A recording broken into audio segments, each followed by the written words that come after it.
म्हणजे या जगाचा नेम आहे. जोवरी चळन गा तोवरी म्हणती माझा मानती लहान थोर, देह सुखाची काजा, इंद्रिय मावळली आला बागुल आजा, कैसा विपरीत झाला तोची देह नव्हे तुझा. जोपर्यंत चलती, जोपर्यंत तारुण्य आहे, जोपर्यंत तुम्ही कमवत्या, तोपर्यंत लोक तुमच्या पुढं पुढं करतात. काही लोकांचं टोपण नाव अण्णा असतं. अण्णा हजारे सोडून. अण्णा घरी गेले की लोक म्हणतात अण्णा चहा करू, अण्णा कॉफी करू, अण्णा शिरा करू, अण्णा तुम्हाला पोहे करू. बसणारे अण्णांनो लक्ष देऊन ऐका बरं माझं. लोक कुठपर्यंत अण्णा म्हणतात, जोपर्यंत तुमचं अन्न चालू आहे तोपर्यंत अण्णा म्हणतात. ज्या दिवशी त्या अन्नाचं अन्न बंद होईल त्या दिवशी तोच अण्णा अन्नाला महाग होतो. एवढं जरी आजकालच्या अण्णांना कळलं तरी कीर्तन सार्थक झालं. जो वरी चळन गा तो वरी म्हणे प्रमाण आहे ना महाराज. अरे ज्या पत्नीसाठी आपण आईला बोलत नाही, ज्या पत्नीसाठी आपण बापाला बोलत नाही, ज्या पत्नीसाठी आपण भावाला बोलत नाही, ज्या पत्नीसाठी आपण बहिणीला रक्षाबंधन कडे जात नाही, तिला भाऊबीजेला बोलत नाही, मग एवढं ज्या पत्नीसाठी तुम्ही केलं, मग तिनं सुद्धा म्हातारपणात तुमची सेवा तशीच केली पाहिजे ना. आपल्या बायकोचे आपल्याविषयी असणारे उद्गार मी नाही सांगत, तू कोबराय सांगतात. बाईल म्हणती खार मरता तरी बरे, बाईल म्हणती खार मरता तरी बरे, नासी येले घर तुमकोनी हो, नासी येले घर तुमकोनी. बाईल म्हणती खार मरता तरी बरे, बाईल म्हणती खार मरता तरी बरे,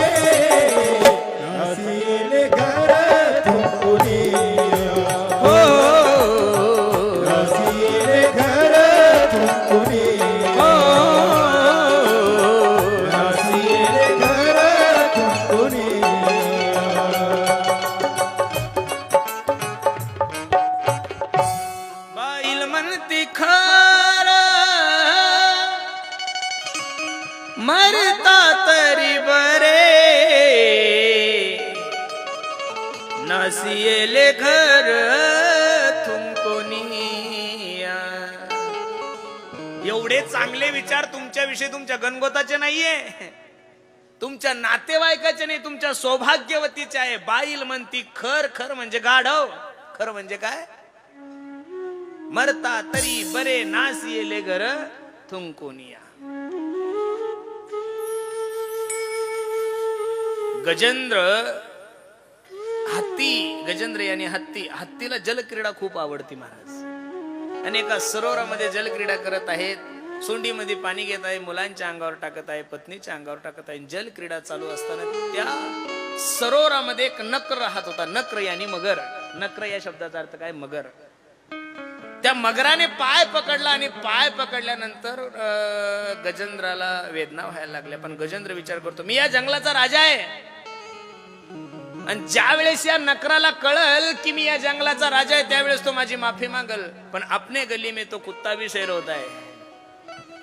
गाईचं वजन 2000 किलो असू द्या, 1000 किलो असू द्या, पण ती गाय जर पाण्यात गेली, मगरानं जर गाईचा पाय पकडला ना, तर 2000 किलोची गाय असू द्या, तिला ते बाहेर येऊ देत नाही मगर. आणि तेच मगर जर त्या पाण्याच्या बाहेर आलं तर कुत्र खातंय महाराज, तिला कुत्र सुद्धा फाडतंय. ज्याच्या त्याच्या एरियामध्ये ज्याची ज्याची ताकद ठरलेली आहे, ज्याच्या त्याच्या गावामध्ये जो तो श्रीमंत ठरलेला आहे. इस्रोलचा श्रीमंत शेळगाव पर्यंत, शेळगाव मध्ये त्याचा बाप आहेच. शेळगावचा श्रीमंत पिंपळवाडी पर्यंत, पिंपळवाडीचा देळगाव गुबेपर्यंत, देळगाव गुबेचा मलगीपर्यंत, मलगीचा मेकरपाट्यापर्यंत, मेकरपाट्याचा चिखलीपर्यंत, चिखलीचा बुलढाण्यापर्यंत. प्रत्येक क्षेत्रामध्ये ज्याची ज्याची ताकद कमी आहे, ठरलेली आहे. नकराने पाय ओढल्यानंतर गजेंद्राला दुःख व्हायला लागलं. आपल्या पतीला आवाज आला, ए अगं ऐकलंस का, अगं पाय पकडलाय का कोणी माझा, वेदना होत आहेत. सर्व पत्नीने सोंडीला सोंड लावली आणि त्याला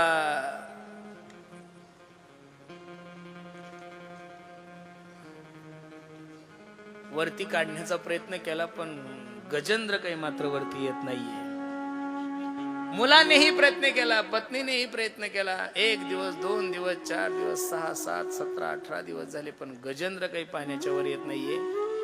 शेवटी मुलं सांगू लागले, ए आई, अगं जाऊ दे ना ग, पिकलेलं पाणी कधी ना कधी तरी पडणार आहे, त्याच्यामुळे आपण किती दिवस थांबायचं. हे वाक्य ज्यावेळेस गजेंद्राच्या कानावर पडलं त्यावेळेस गजेंद्राच्या डोळ्याला धारा लागल्या. गजेंद्र विचार करू लागला, अरे काय नाही केलं मी या मुलांसाठी. पाऊस जर आला तर त्यांना माझ्या वव्याखाली घेतलं, पण कधी पाऊस त्यांच्या अंगावर पडू दिला नाहीये. ऊन जर लागायला लागलं तर ऊन माझ्या पाठीवर घेतलं, त्यांना माझ्या हृदयाशी धरलं, पण त्यांना कधी ऊन लागू दिलं नाही. आणि संकटकालीन लोक मला सोडून जातील, हा जगाचा नियम आहे. तुमचा जो द्वारकेचा राजा आहे तो माझा लहानपणीचा मित्र, माझा सखा, माझा भगवान श्रीकृष्ण कन्हैया आहे. त्याला जाऊन सांगा ना की तुमचा मित्र सुद्धा आलेला आहे. जय विजयाच्या सुद्धा डोळ्याला धारा लागल्या. जय विजय विचार करतात, काय भगवंताची अगाध लीला आहे, काय भगवंताची ताकद आहे.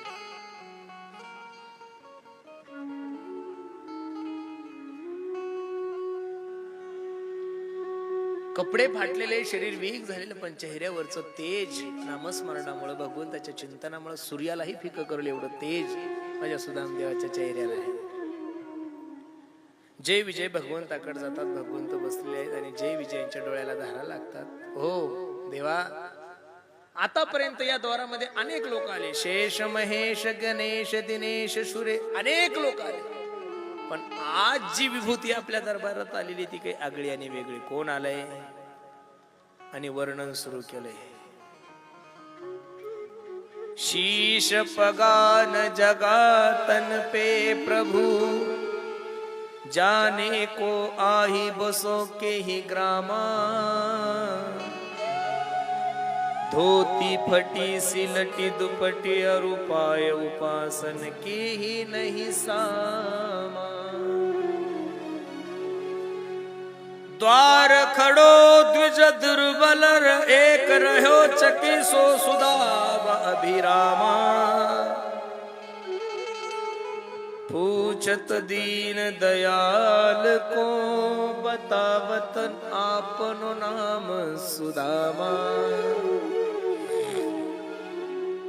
सुदामा हे नाव जगाच्या मालकाने ऐकल्यानंतर जगाचा मालक जोरात पळायला लागला. चप्पल नाहीये पायात, पितांबर पडलेला आहे. उद्धवजी मागे पळतायत. प्रद्युम्न आहे, रुक्मिणी आहे, साहेब आहे, सत्यभामा आहे. अशी कोणती व्यक्ती द्वारात आली असेल की जगाचा मालक नंग्या पायाने पळत आहेत? कोण आहे? कुठेही माझा सुदामा, कुठेही माझा सुदामा. आणि द्वारात जाऊन भगवंताने माझ्या सुदामाला कडकडून मिठी मारली. सुदाम देवाचा आणि भगवंताचं ते प्रेम पाहिल्यानंतर सर्व द्वारका नगरी रडत होती. सत्यभामेच्या डोळ्याला धारा आहेत, उद्धवजीच्या डोळ्याला धारा आहेत, प्रद्युम्न सुद्धा रडत आहेत. काय भाग्यवान असेल हा व्यक्ती. जगाचा मालक रडायला लागला आणि जगाचा मालक रडत असताना पण सुदाम देवाच्या डोळ्याला एकही अश्रू नाहीये. सुदाम देव विचार करतो, अरे मी जर या लोकांसमोर रडलो तर हे लोक म्हणतील काहीतरी मागायला आलेलं आहे.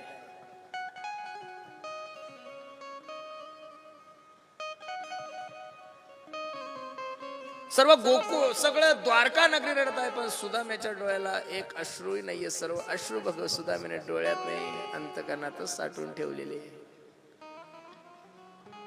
सर्व दाशा उभे आहे, सर्व दास उभे आहे, सेवक उभे आहे. रुक्मिणी आई साहेबाला आवाज द्याला, रुक्मिणी,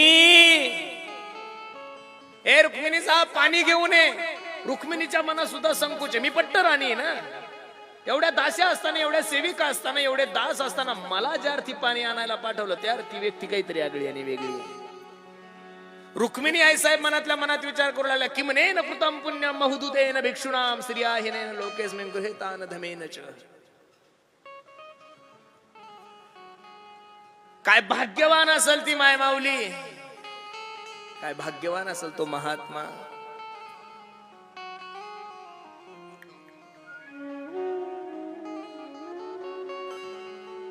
त्यांना घेऊन ये.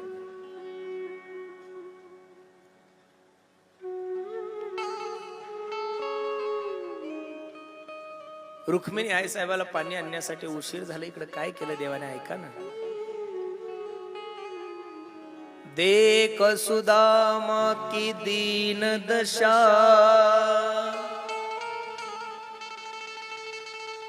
करुणा करके करुणा निधि रोए.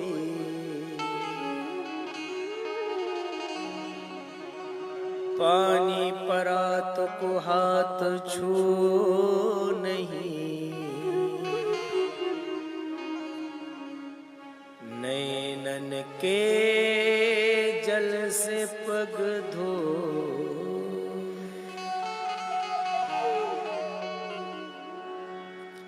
अरे तुम्ही आणि मी देवासाठी रडतो, आपला स्वभाव आहे ना रडका. काहीतरी मागण्यासाठी आपण देवासमोर रडतोय,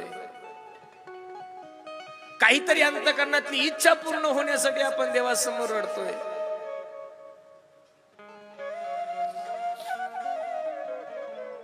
पण काय भाग्यवान असेल माझा सुदाम्या. कर्तुम अन्यथा कर्तुम, ज्या जगाच्या मालकाची सत्ता आहे तो जगाचा मालक सुदाम देवाचे आपल्या अश्रूने पाय धुत आहे. देख सुदामा की दीन दशा,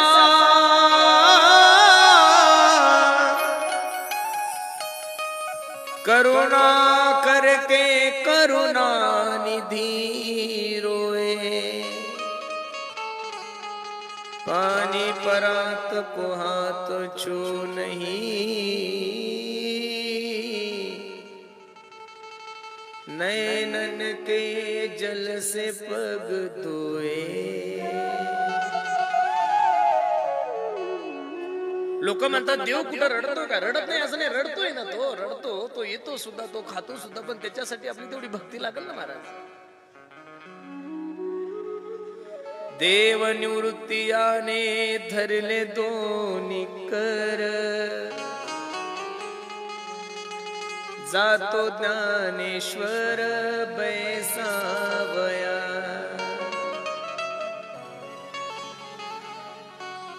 नदीची आमाशा घातले माझवन, तैसे जनवन कालवले.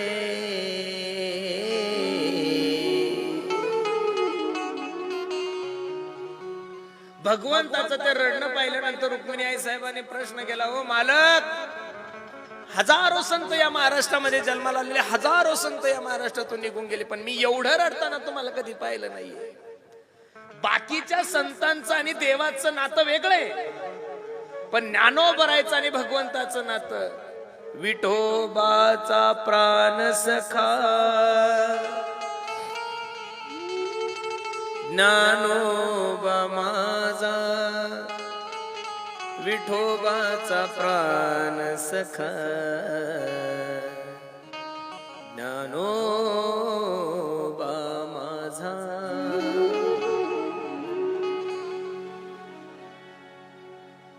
देव म्हणते रुक्मिणी,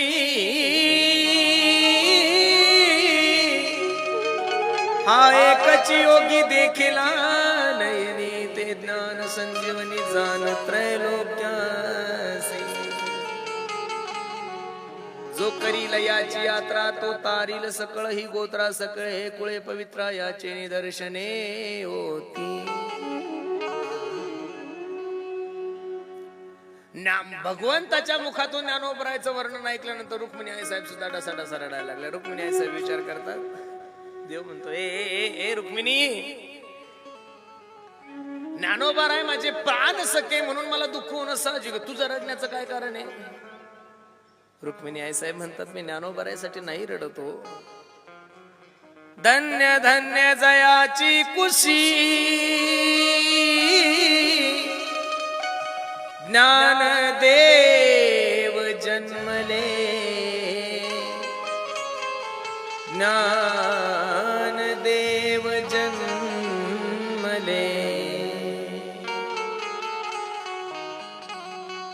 जगाचा मालक रडत आहे, भगवंताने सुदाम देवाचा हात पकडला आणि सिंहासनाकडे भगवंत सुदाम्याला घेऊन चाललाय. सोन्याच्या सिंहासनावर सुदाम देवाला बसवलंय. आणि सोन्याच्या सिंहासनावर सुदाम्याला बसवल्यानंतर एक हात रुक्मिणी आई साहेबाच्या हातात आहे आणि एक हात माझ्या पांडुरंगाच्या हातात, भगवान कन्हैयाच्या हातात आहे. पायात मोडलेले काटे जगाचा मालक काढत आहे. जगाच्या मालकाच्या डोळ्याला धारा लागल्या. सुदाम्या, किती दिवस झाले रे भेटला नाहीस, तुला माझी आठवण नाही आली देवा? एकदा सुद्धा तुला मला भेटायची इच्छा नाही झाली का रे सुदाम्या? सुदाम्याच्या डोळ्याला धारा लागल्या आणि सुदाम्या देवाला सांगतो, देवा तुमची आठवण आली नाही असं जीवनातलं क्षणच नाहीये हो. पण कसं तुम्ही द्वारकेचे राजे, मी माझ्या कुटियाचा राजा.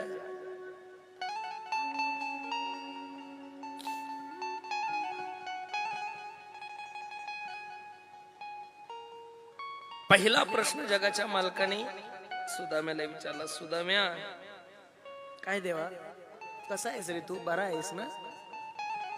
सुदाम्याच्या मुखातून पहिला शब्द निघाला, देवा माझ्यासारखं सुखी, माझ्यासारखं समाधानी, माझ्यासारखं धनवान या जगामध्ये दुसरं कोणीच नाहीये. हे वाक्य ज्यावेळेस माझ्या जगाच्या मालकाने ऐकलं, जगाचा मालक ढसा ढसा रडायला लागला. अरे सुदाम्या, 4 दिवस झाले तुझ्या घरी अन्नाचा कण शिजला नाहीये, चूल पेटली नाही, मला सांगतो माझ्यासारखं सुखी जगामध्ये कोणी नाहीये. देवाला सुद्धा पश्चाताप झालाय. देव विचार करतो, अरे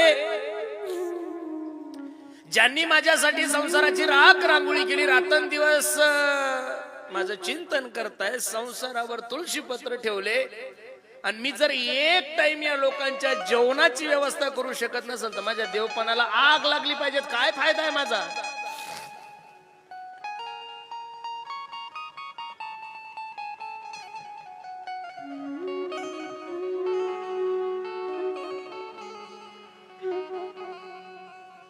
अनेक प्रकारच्या चर्चा झाल्या.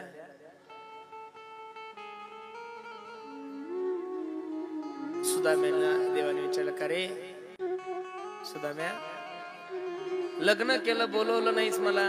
देवा माझं जाऊ द्या, मी एकच केलं, तुम्ही 16,108 केले. एखाद्या लग्नात तर तुम्हाला माझी आठवण व्हायला पाहिजे होते. देवानं सांगितले, बघ लग्न करायला का आपलं बॅकग्राऊंड एवढं चांगलं आहे का सुदाम्या?